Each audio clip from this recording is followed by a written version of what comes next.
It's not a disco. We're talking about distro, distribution. How do you get people to see your content, see your offers, see your product? I mean, it's like common sense, right? The bigger the audience, the more opportunity you have to sell stuff.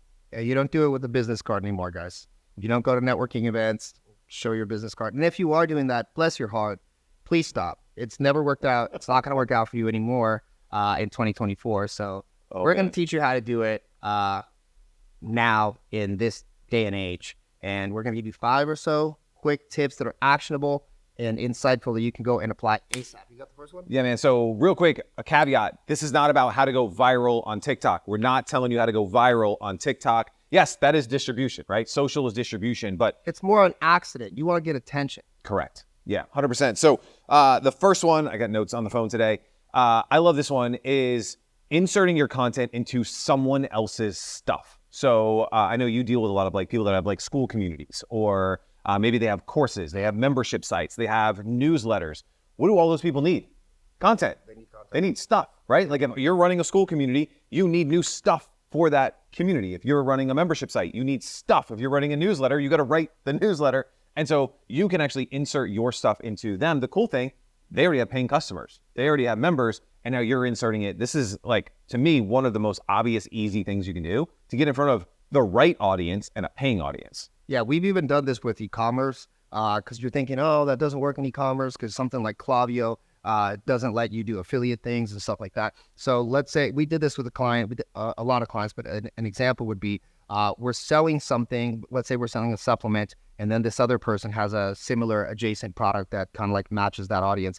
That person creates a free PDF, download, workout, whatever. They give it away as a bonus, and then that gets zapped into another email list. So you're taking advantage of their buyer. You're actually acquiring a buyer right there for free or for some sort of like, negotiated rate. And then after that, you have that person. They got value because they're getting a bonus. It could increase their conversions on their sales as well. So it's a win-win in both parties. Yeah. So another way, again, unconventional ways to do this.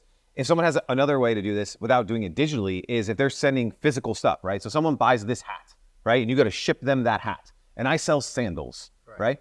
I could do an insert in that package. So I could send you guys, 5,000 flyers. And every time you send a hat out, you put my flyer in the box and we do an affiliate deal on that or whatever it is. I could put content in there. Like I used to do this stuff all the time. I learned this from Dan Kennedy. He was back in the day when someone would sell like a big bundle of like courses. He would just put his newsletter in those courses for free and say like, hey, if you like my newsletter, go buy more of it. And this is like in the 70s and the 80s. Right. So this isn't new stuff. So there's all kinds of ways to do this. If someone's writing a newsletter on Beehive or Substack, can you just do a column in that newsletter, which maybe it's only 200-300 words. We used to do this in physical newsletters. Again, dating myself. In Dan Kennedy's No BS marketing letter, I used to write a column in it every single month. I would write something. They would publish it. They would send it to all their people. At the end, it was like, this article was written by Greg Rollett from ambitious.com. Check out his stuff here, right? And so, again, you can insert your stuff into, and the cool thing is, again, they're all buyers. They're all buyers. That's like the best part. Yeah, 100%.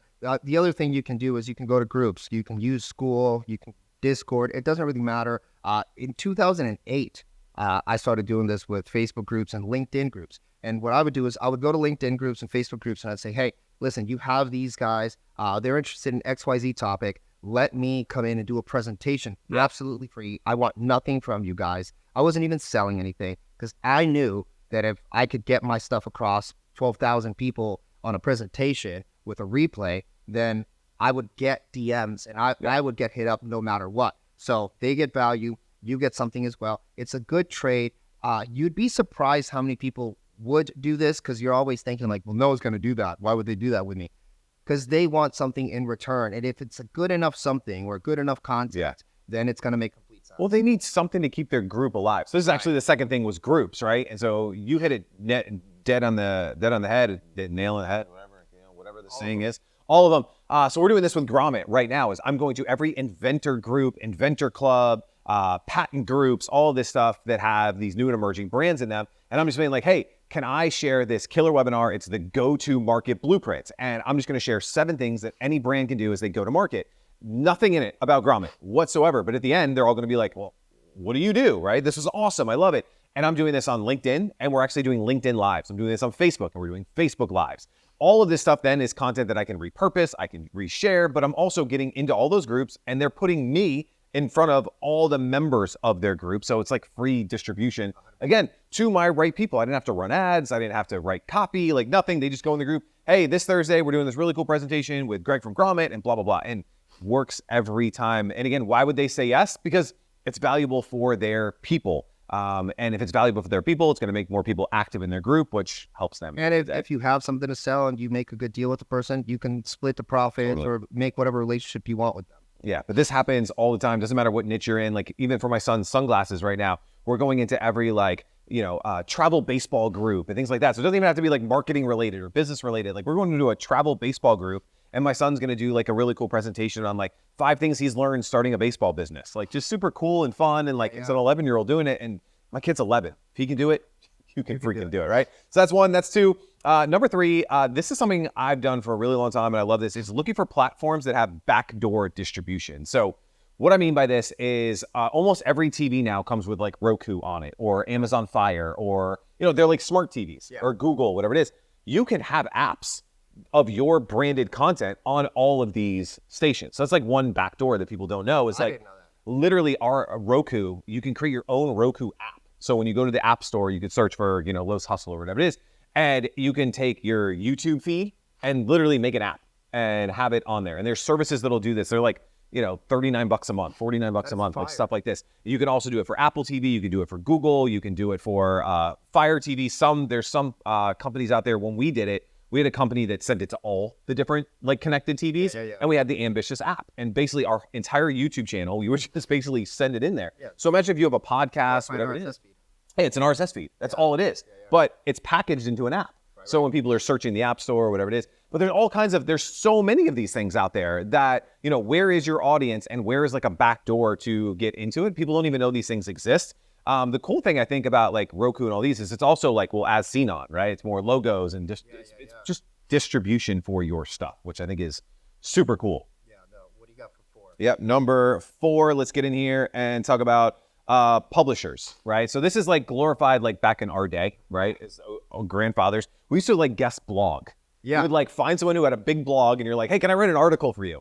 So guys, blogs are web logs where you would write an article on someone else's website. That actually used to happen. They're written vlogs. They're written vlogs. So like this video, it used to be in words and people would read it. And you would go to someone's site and you'd be like, yo, can I write something for your site? Here's an idea that I have. It fits your audience, whatever it is. But there's still sites like this, content websites that need content. Your entrepreneurs, your Forbes, I had to deal with Entrepreneur for years where every single Monday I would put up an article and a video on their website and it would be on their website. You got me on Fast Company for a couple. Did get you on Fast Company, Fast Company blogs and stuff. And then a lot of these spaces also have social media, right? So every time my article would go up, they would also post something on Facebook, be like, hey, check out this new article. And it would just, be promo for me. And then they do it on Twitter and then they do it. And all of a sudden, like you have all of this distribution that's built in. So look for these people in your niche. I think the smaller you think your niche is, the easier this is to get done. So when I was working with financial advisors, financial planners, I went to the Financial Planning Association and I was like, hey, can I write you some content? They're like, for free? Yes. So I would write them an article and that would go on their blog. Then they had a physical magazine that they sent to all of their members. They would just take my article from their website, put it in the magazine, send it to everyone. Then they'd post about it on social, in their group, like whatever. All of a sudden now they're like, hey, do you want to come speak at our national conference in front of like 20,000 financial advisors? So like, just think of like, there's real estate magazines, there's dentistry magazines, like anything that there is, there's associations, there's groups, there's clubs. All of these places need content and they have no budget. Meaning like they can't go hire anyone. They can't have a cool videographer, behind the scenes, filming cool stuff, doing things. They don't have budget for that. The other thing you can do, it's kind of like that, but reversed. Start a podcast, hit up the association, talk to some of the biggest people. I have a friend who I kind of gave this strategy to. He's ranked consistently now in the top 15 podcasts because 2 of the people that he did it with shared it with their groups. They had good distribution. Now the guy's getting 10,000, 20,000 downloads per episode. And he didn't have that at all. He had no audience. Now he's starting to build a really good audience and people want to go do the pod with him and share it on their stuff. So you can do the same thing as well. Distribution is there for you. It is just a little bit more like elbow grease and like trying, like emailing, hitting up, picking up the phone, etc. Yeah, but that's a whole lot easier than hoping that your one video you shot this week goes viral. Which it probably won't. Which probably won't. Yeah. Right? Like we're really good at what we do. I can't get a video to go viral. Like, it's luck. And I know the hooks. I know the If strategy. you do viral videos, you're not talking about business type topics, because if it's a good business topic, it's going to get shared to a couple of people and maybe a couple saves, but it's not general enough for the total addressable market. Right. Like if you're a real estate agent in Longwood, Florida, and you get a video that gets 20 million views, those people aren't buying a house in Longwood, Florida. No. Right. But if you have a mansion that's $55 million in Beverly Hills that has crazy doors and pool and view, that'll go viral because it's a $55 mansion that you're showing the insides of. Yep. Last one. This one intrigues me and you, I think, the most. And it's the way to buy speed is to buy media companies and buy audience, buy distribution. There are so many newsletters out there. There are companies that, were big a couple years ago that are dying and being sold off. There's influencers that you can go purchase, do licensing deals with, but buying audience. I think this one it's the most exciting to me. And I know you do it too. Yeah. I mean, we'll talk about it later because we're still under wraps. I think till September we can talk. We just sold 2 newsletters to a publicly traded company that's building out a media division, kind of using this. If they have the budget, they're just going to go buy. And also got picked up by another big company. It's a $1 billion brand that's buying assets doing the same thing. Now, those are big companies. On a smaller level, you can kind of do like phase 1, which is the first tip, which is, hey, let me go do some stuff with you. And if you can have success, maybe you can say, hey, let me publish you, kind of like use these all together. Let me publish you. We have this system, or you might have ads, marketing systems, whatever that they need. You can publish them, work in joint ventures with them, or just go out and flat acquire the whole thing and take the newsletter, take the media, take the audience, take the growth, and be able to grow that way.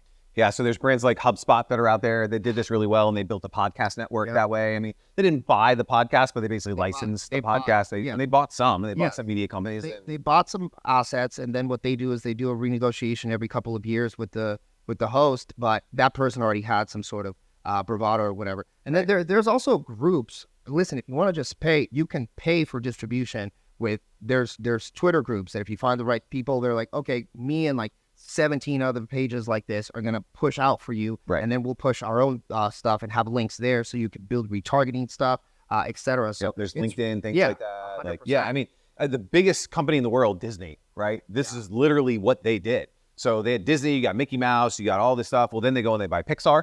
Then they go and they buy Star Wars, Lucasfilms. They go and they bought ESPN, Marvel. Like it just goes on and on and on. And that's how they've grown, is through acquisition of IP and audience. And it's one of the coolest ways to grow if you can afford it. But there's newsletters out there that have a couple thousand subs that will sell you their whole newsletter business for $1,000, $2,000-$3,000. There's people that are tired of doing this in every stage, from big to small. We almost negotiated a multi-million dollar deal from a company that produced even more, but the guy was just so burnt out, he couldn't take it anymore. But it ended up working out because the deal that I was doing, he was too much of a personality and he wanted to be completely out. So you can structure some stuff like that. You can do a lot of the stuff creatively. And in the next coming videos, we'll talk a little bit about how to structure creative deals and get assets for little to, I don't want to say no money down, but maybe sweat equity or different things like that. Yeah. So that was 1, 2, 3, 4, 5 unconventional ways to 10x your distribution. In the comments below, let us know your favorite tip, strategy, tactic. Which one are you going to do? Because I think that's the best way to say thank you to the two of us, is to do what we're talking about, because it works. Hopefully you guys enjoyed this one. The best way to actually say thank you to us is to subscribe. Subscribe. So subscribe and then actually take action. That's us helping you. Now you helped us. Now we're friends. So maybe follow us on social. I don't know. It's whatever you want. We'll see you guys next week. Bye, guys.